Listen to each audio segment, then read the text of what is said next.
I'm generally not one to talk about how this is better in New York and that is better in New York.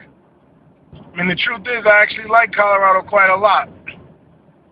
But for a place that gets snow, they do not know how to remove snow.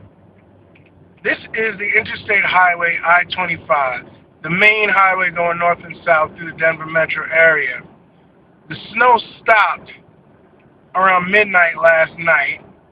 It's now about 9 o'clock in the morning, and the highway still looks like this.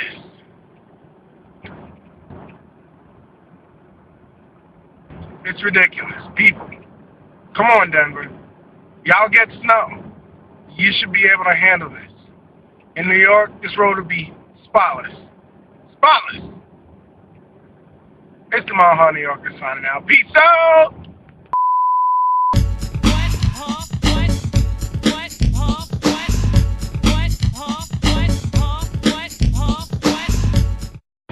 I mean, look at this.